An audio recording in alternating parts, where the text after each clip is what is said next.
ڕزگاری دووهۆک و قایمقامی شنگال سەبارەت بە ئامادەکاری بۆ کۆنفرانسی ئاوادانکردنەوەی شنگال. بۆ ئاوادانکردنەوە شنگارێ و ئەم هەستیانجی بڕاستی سپۆنسەری و پشتەوانیە وڵاتی ئەڵمانیا بدەن حتا vegavê çi bersivê tosana hatîne bes wekû bîroke meyadayê û melgel UN jî behs lêkiriye bi ca eger piştevaniya me bikin em divî konferansî encam deyn ji bo hindê ku tiştek bo şingarê bitekin ew dişî ku mehma bila bersivê bidet ez. سوپاس yani براستی کاریتاس شنگار yani وکی جناب پارێزگای اشارات بدای کاریسەکە مەزن بوو وەکو کەمە ئەو داتابێت بە بەیان کرین قاعدة البيانات بۆ زەرەڕا شنگار ما تعويزة دعوة تعويزة خلقي كر معنوي مادي وبنية تحتية الشنقال وهطان هوجي بترش هشت كومل جهو جندي مال بندستي داعش دينا أوجي مش بيرانا كنجي بو رزقار كرنا دايكو خشكاجي بو أو مهمة بوما بو جينوسايتا الشنقالة بوان مقابر الجماعي جيكا جنابي باريزقا هري بردوام سر خطية وهاري كاريا ما كرياجي البرفيكي جي وكوكا شنقال عندك بروجيت استراتيجي هنا عندك بروجيت كيمترين وقت هنا كم هاري كاريا خلقي خو بكونوا وتشتكي بكنش خلقي خور كهرباء ما يلقى جنابي باريس ما جو اولويات بو كهرباء وبو افي وبو قطاب خانه افا وداخواز هم جي او بو صندوق كناو دولتي بيت شكل سوباس بو باريس جه دوكي كا ايرو بنياوي داني واكيد لجنه سربرشتاوي جي كدا بشفافيه بيتا واضح كرن بو خلقي ما او باري تيتا وكرنجي تشش هاري حكومتها ما هريما كردستان تشل جنابي باريزغا تش خلقي كردستاني هاري كاريا وي صندوقي كر برينو هجي خلقي دهوكي كردستاني ناني زارويت خداما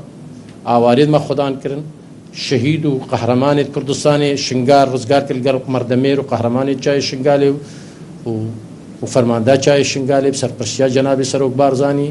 ونهجي ام محتاجي دست كردستاننا فكر كردستاننا مالي كردستاننا ايكوي خلمكه خدان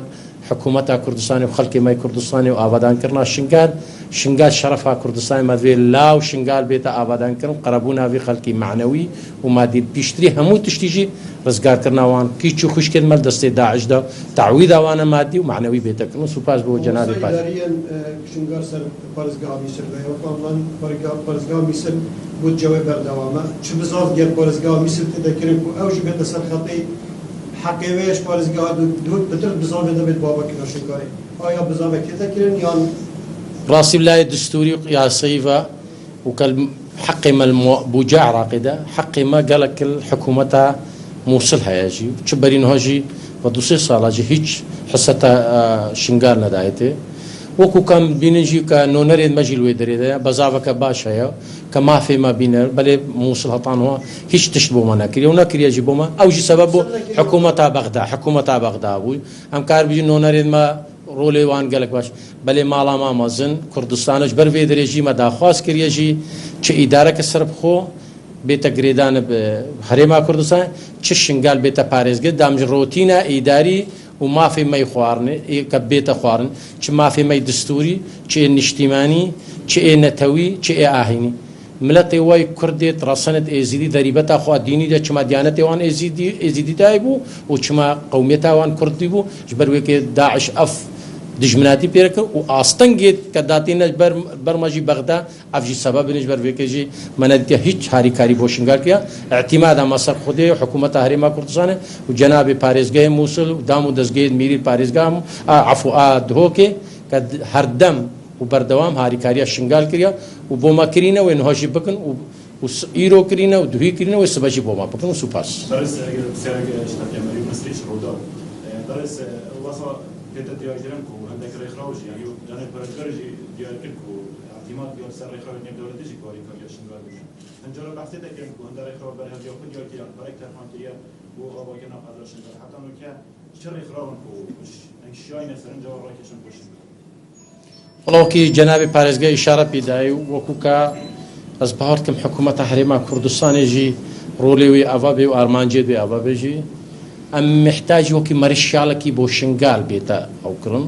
كونفرنسا كي ناو دولتي كا او رخراوي ناو دولتي وش حكومه اوروبي کە ئامادە خۆ بکن کە شنگال دەریبەتا خوا ئینسانی زیژیدا و کە شنگال قەزیا شنگال بێت مەحاژینینەجی بەس وەکو کەما ئاگا هەی ڕاگەهاندن و چێ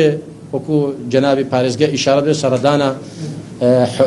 وەفدێت شاندێت حکومی بۆش دەرڤە وەکو ئەڵمانیا وەکی فرەنسا وەکی یابان خۆ ئامادە کردە بۆ ئاوادانکردنا شنگال ئەم ئۆمێدن ئەف قەول و ئەف ڕاگەهاندن بێتە کار سەر عەردێ هەتان هۆ سەر عەردەی مە تشتێک نەدیتە بەلێ ئەم محتاجن و ئەس بەهوەرم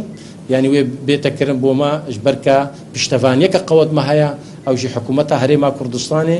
و کە قەدیا شنگالجی بۆیە قەدیەکە دەولی و کە ڕزگارکردنا شنگالجی وەکو کە چاوە جەنابی سەرۆک بارزانانی و پێشمەرگێت قەهرەمان ڕزگار کردی شنگالجی بووە قەزیەکە عالەمی و بووە نمونەت بۆ ملەتی کورجی و ئاوادانکردنا شنگالجی وێ دەنگ بەدا وەکی ڕزگارکردنا شنگالجی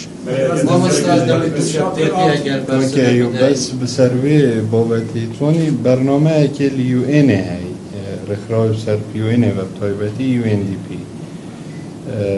و یو این سر آست عراق و هر ما کردستان بر پرسوا دید بری فتره که اوا دیاره برنامه که بجنه